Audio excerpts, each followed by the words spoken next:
पोन्निन Selvan part 2 एक अद्भुत कहानी पहलू वाली फिल्म है। इसे बड़े पैमाने पर शूट किया गया है। इस फिल्म में जहां बहुत सारी अच्छी बातें हैं, वहीं कुछ खामियां भी हैं। आइए बस दो प्रमुख दोषों को देखें और भयानक सामग्री पर जाएं। एक के लिए 2000 पृष्ठ के उपन्यास को 5 घंटे की फिल्म में रटना एक कठिन काम है। फिल्म में कई घटनाओं को छोड़ दिया गया है, इसलिए फिल्म के कुछ सीन को समझना मुश्किल है। आगे ऐसी ऐतिहासिक फिल्मों के लिए संवाद बहुत महत्वपूर्ण होता है, लेकिन ऐसा नहीं लगता कि इस फिल्म में डायलॉग्स को ज्यादा अहमियत दी गई थी। ये पता नहीं चल पाया है कि ऐसा किसी तकनीकी गड़बड़ी के कारण हुआ है या उन्होंने जानबूझकर ऐसा किया है। ज्यादातर संवाद आसानी से सुनाई नहीं देते, वरना फिल्म बस कमाल है। अब चलते हैं फिल्म की कहानी पर। छोटी उम्र में चोल साम्राज्य के एक राजकुमार आदित्य कार्यकाल को एक मंदिर में सेवा करने वाली एक अनाथ लड़की नंदिनी से प्यार हो जाता है। नंदिनी को शुरू में महल का जीवन पसंद नहीं था। एक बार आदित्य करिकालन ने नंदिनी को बड़ों से मिलवाया कि वह उससे शादी करने जा रही है। अगले दिन नंदिनी को शहर से बाहर निकाल दिया जाता है, बिना आदित्य करिकालन को जाने। इन सभी को शानदार ढंग से शूट किया गया है और फिल्म का शीर्षक होने पर 1 सेकंड भी बर्बाद नहीं किया गया है। इसके लिए निर्देशक मणिरत्नम की तारीफ की जानी चाहिए। फिर नंदिनी को भूलने के लिए आदित्य करिकालन कई देशों में जाता है और जमकर लड़ता है और जीत की कसम खाता है। एक बार वीरपांडियन से लड़ते हुए वीरपांडियन एक जंगल में चला जाता है और छिप जाता है। आदित्य करिकालन, जिसने उसका पीछा किया, वीरपांडियन को अपनी प्रेमिका नंदिनी के साथ एक झोपड़ी में देखता है। वह चौंक जाता है और क्रोधित हो जाता है। वीरपांडियन की जान नहीं लेने के लिए नंदिनी के रोने के बावजूद आदित्य करिकालन ने वीरपांडियन की मौके पर ही हत्या कर दी। ये सब नंदिनी को आदित्य करिकालन और चोल साम्राज्य से बेहद नफरत करता है। तो बदला लेने के लिए नंदिनी एक चोल राजा से शादी करती है जो आदित्य करिकालन के दादा हैं और एक रानी के रूप में चोल साम्राज्य में प्रवेश करती हैं। नंदिनी ने चोल शाही परिवार के सबसे प्रमुख सदस्यों आदित्य करिकालन, उनके छोटे भाई अरुणमोझीवर्मन और उनके पिता सुंदर चोल को मारने के लिए पांड्यों के साथ साजिश रची। तदनुसार वह अपने महल में सुंदर चोल को मारने की योजना बना रही है और उसी दिन कदमपुर हवेली में आदित्य करिकालन को आमंत्रित करती है और वहां उसे मार देती है। इसमें नंदिनी की मां मंदाकिनी अपनी जान देकर सुंदर चोल को मारने की योजना को विफल कर देती है। इसका मुख्य कारण ये है कि मंदाकिनी सुंदर चोल की पूर्व प्रेमिका है। सुंदर चोला के साथ मंदाकिनी के प्रेम प्रसंग के दृश्यों को न दिखाना इस फिल्म के लिए बहुत बड़ा झटका है। नंदिनी की मां मंदाकिनी चोल वंश को बचाने के लिए मातृवृत्ति के साथ काम करती है, क्योंकि नंदिनी इसे खत्म करने की साजिश रचती है। अभिनेत्री ऐश्वर्या राय ने नंदिनी और मंदाकिनी की दोहरी भूमिकाओं को बखूबी निभाया है। हालांकि उसके भाई और बहन ने उसे चेतावनी दी कि नंदिनी कदमपुर हवेली में आदित्य करिकालन को मारने की योजना बना रही है। आदित्य करिकालन अकेले कदमपुर हवेली जाती है। जब आदित्य करिकालन और नंदिनी कदमपुर हवेली में अकेले मिलते हैं, तो वे प्यार और प्रतिशोध दोनों भावनाओं को व्यक्त करते हैं।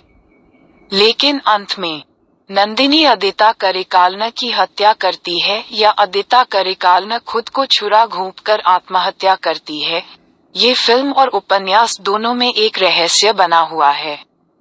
इस बीच आदित्य करिकालन को मिली शाही उपाधि आदित्य करिकालन के चाचा मधुरनाथगन को दी जानी चाहिए।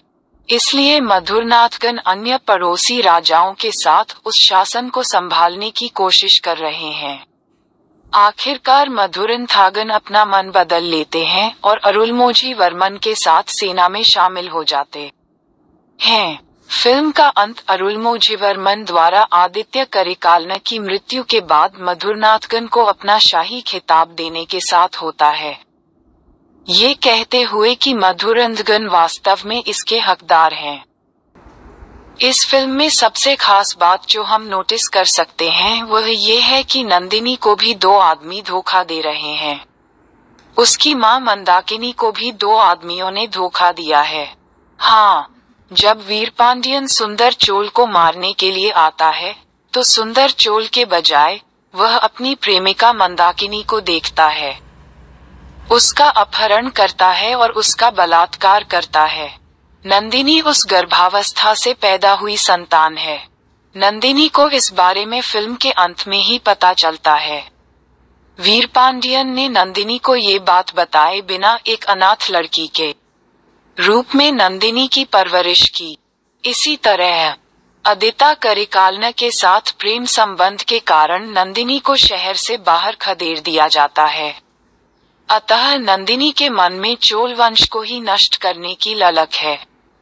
फिल्म शानदार ढंग से चित्रित करती है कि कैसे हम में से अधिकांश के लिए असफलता में समाप्त होने पर प्यार बदले में बदल सकता है। लेकिन निश्चित रूप से मंदाकिनी जैसे अपवाद हैं जो सुंदर चोल के प्रति वफादार बनी हुई हैं, जिन्होंने उसे धोखा दिया और सुंदर चोल के परिवार को अपना मानना जारी रखा। और यही कारण है कि मंदाकिनी अरुलमोझीवर्मन और सुंदर चोल की रक्षा करती हैं जब भी वे खतरे में होते हैं। इसी तरह आदित्य करिकालन का चरित्र शानदार ढंग से दिखाता है कि भले ही कोई शाही परिवार में पैदा हुआ हो, अगर उसका प्यार विफल हो जाता है तो वह पागल हो जाएगा और खुद को नष्ट कर देगा। अलग होने और उसके बाद की कुछ घटनाओं के बाद आदित्य करिकालन और नंदिनी एक दूसरे से नफरत करने लगी। लेकिन जब वे एक दूसरे से दोबारा मिलने की योजना बनाते हैं तो एक दूसरे के लिए उनका प्यार फिर से सतह पर आ जाता है। यही कारण है कि विवाहेतर संबंधों को समाप्त करना बहुत कठिन होता है, भले ही इसमें किसी की जान जाने का जोखिम हो। इसलिए भगवान कहते हैं काम महाशत्रु है। जिस क्षण आप किसी के प्यार में पड़ेंगे, आप शांति खोने लगेंगे। जब आप एक साथ रहना शुरू करने के लिए पर्याप्त भाग्यशाली होंगे तो आप कुछ शांति वापस पालेंगे। शायद वह प्रेम विफल हो जाए तो मन अपनी शांति खो देता है और ज्वालामुखी की तरह फूट पड़ता है, जब उसे लगता है कि वह अपने प्रेमी के साथ फिर कभी नहीं मिल सकता है। तो उसे इसके लिए जिम्मेदार लोगों को मारने की इच्छा महसूस होती है। क्या किसी को मारने से हमें शांति मिलती है? मारने के जेल जाने के बाद भी। हत्या करने का अपराध बोध और उस स्त्री या पुरुष का प्रेम ही ऐसी हत्या का कारण था। ये क्रोध उन्हें जीवन भर सताता रहेगा।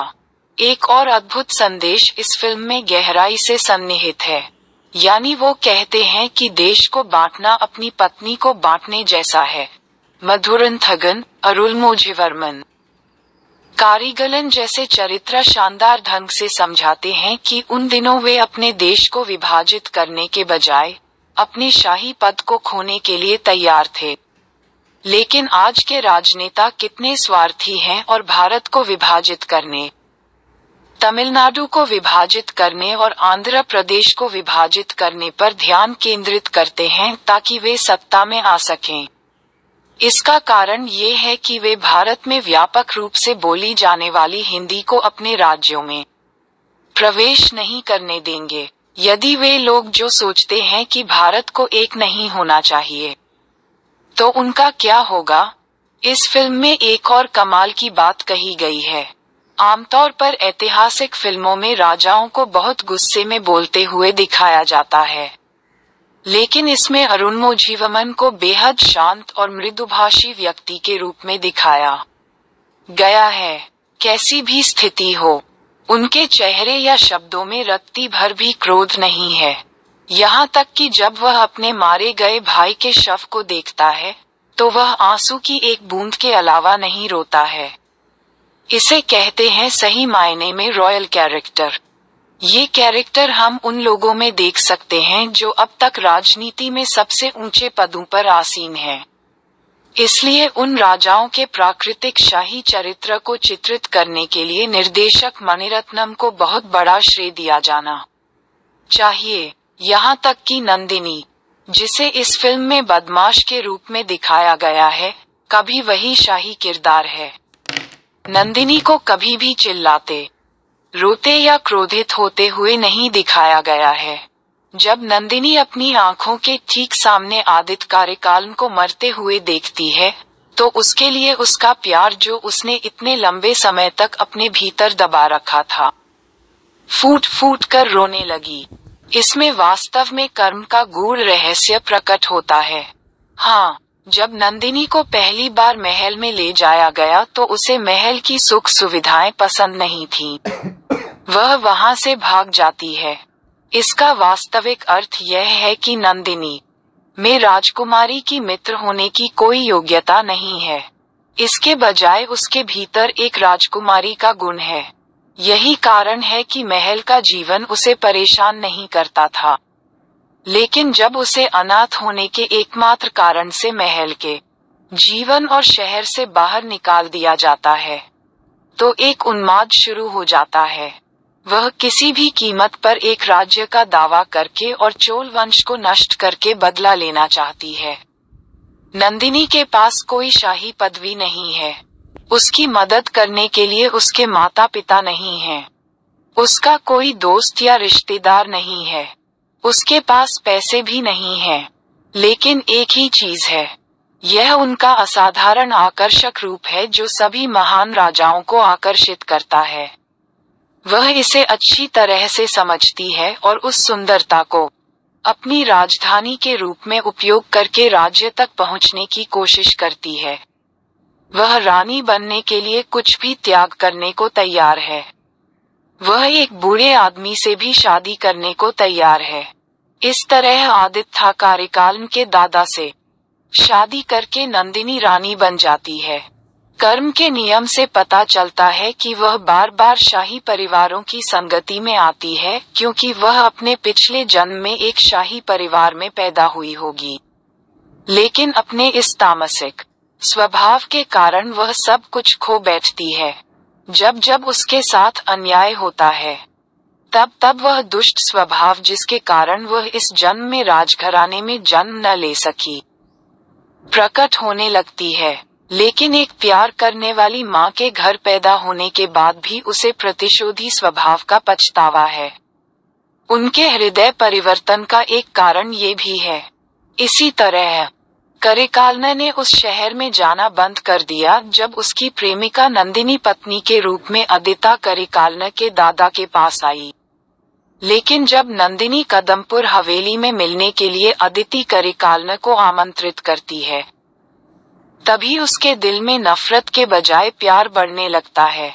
उसके अपने भाई बहनों सहित कई लोगों द्वारा कदमपुर हवेली में जाने के खिलाफ उसे चेतावनी देने के बावजूद, क्योंकि नंदिनी उसे मारने की कोशिश कर रही है, अदिति करिकालना बिना सुने नंदिनी को देखने के लिए अकेले जाती है। ये प्रेम की घातक प्रकृति है। यही वजह है कि कई लोग एक्स्ट्रा मैरिटल अफेयर्स में फंस जाते हैं और अपनी जान गंवाने का जोखिम उठाते हैं। नंदिनी से मिलने पर अदिति करिकालना नंदिनी को अपने साथ आने के लिए कहता है ताकि वे कहीं और शांति से एक साथ रह सकें। वह ये भी कहता है कि वह उसके साथ अपना शेष जीवन बिताने के लिए अपने राज्य, माता पिता, रिश्तेदारों, दोस्तों का त्याग करने के लिए तैयार है। लेकिन नंदिनी के जवाब ने उन्हें अंदर तक झकझोर कर रख दिया, क्योंकि नंदिनी ने कहा कि वह इस दुनिया में किसी भी चीज से ज्यादा शाही जीवन और शाही सुख चाहती है। यह सुनकर आदित्य करिकालना अब जीना नहीं चाहता, क्योंकि उसने सीधे नंदिनी से सुना कि वह उसके दिल में नहीं है। इसलिए अदिता करिकालना ने नंदिनी के सामने आत्महत्या कर ली। इसका मतलब यह नहीं है कि नंदिनी बिना प्रेम के दृढ़ थी, क्योंकि नंदिनी अपनी उंगली पर अदिता करिकालना द्वारा दी गई मुहर वाली अंगूठी पहनती है और कदमपुर हवेली में आती है। इसी तरह करिकालना के मरने पर नंदिनी रोती है। कुल मिलाकर ये दर्शाता है कि दोनों उस प्यार और बदले के बीच में फंसे हुए हैं, लेकिन साथ ही उसे यह एहसास होता है कि वह करिकालना के दादाजी की पत्नी है जिसने उसे शरण दी थी और उसे धोखा नहीं देना चाहिए। तो ये है कि करिकालना की मृत्यु के बाद अपने पति के मृत शरीर के सामने वह कहती है, केवल मेरे पति ही मेरे प्रति सच्चे रहे हैं, मैं उनका बहुत एहसानमंद हूँ। वह ये कहकर नदी में डूब गई कि वह अगले जन्म में कर्ज चुका देगी। यह मेरे लिए समाचार में हाल की एक घटना का अवशेष है।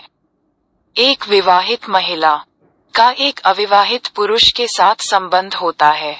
वह उससे शादी करने के लिए अपने पति को तलाक देती है, लेकिन वह उसकी जानकारी के बिना दूसरी महिला से शादी कर लेता है। वह अपनी प्रेमिका को भी ब्लॉक कर देता है ताकि वह उसे कॉल न कर सके। लड़की उसे नहीं भूल सकती। अपने जन्मदिन पर उसने उसे दूसरे नंबर से फोन किया और उससे सिर्फ एक दिन के लिए अपने साथ खाना खाने की भीख मांगी। वह कसम खाती है कि वह फिर कभी उसके जीवन में हस्तक्षेप नहीं करेगी। वह भी सहमत है। वह पहले से ही जहरीला भोजन लाकर उसे खिला चुकी थी और जब वह बेहोश हो गया तो उसने एक छिपा हुआ चाकू निकाला और उसके शरीर पर 64 जगहों पर वार कर दिया। फिर वह खुद पुलिस को बुलाती है और आत्मसमर्पण कर देती है। यहाँ 2 बातों का ध्यान रखना चाहिए। वह इस बात को सहन नहीं कर सकी कि उसने उसके साथ धोखा किया और दूसरी महिला से शादी कर ली और खुश था। वह इस निष्कर्ष पर पहुंचती है कि उसे यह मानसिक पीड़ा देने वाले व्यक्ति की हत्या करके अपना शेष जीवन जेल में बिताना ठीक है, लेकिन निश्चित रूप से वह जानता है कि वह कितनी घातक है। इसलिए उसने उसे ब्लॉक कर दिया। उसके बावजूद उसने उसे क्यों बुलाया? क्योंकि उसके लिए अभी भी वह प्यार और वासना है जिससे उसकी जीवन लीला समाप्त हो जाती है। वास्तव में ये कहा जाना चाहिए कि मानव मन प्रेम और वासना जैसी चीजों को दंडित करने के लिए इस तरह काम करता है। इसलिए कोई भी धर्म प्रेम का समर्थन नहीं करता, यद्यपि वे विवाह का समर्थन करते हैं। धर्म प्रेम की तुलना वेश्यावृत्ति से करते हैं, क्योंकि प्रेम का वैसा ही व्यसनी प्रभाव होता है जैसा वेश्यावृत्ति और नशीले पदार्थों का होता है। शादी के बाद पति पत्नी के बीच प्यार की लत तुरंत गायब हो जाती है, तो मन उसी प्रेम आसक्ति को दूसरों के माध्यम से अनुभव करने को आतुर रहता है। यही कारण है कि व्यभिचार और इसके परिणामस्वरूप होने वाली हत्याएं पूरी दुनिया में दिन ब दिन बढ़ती जा रही हैं।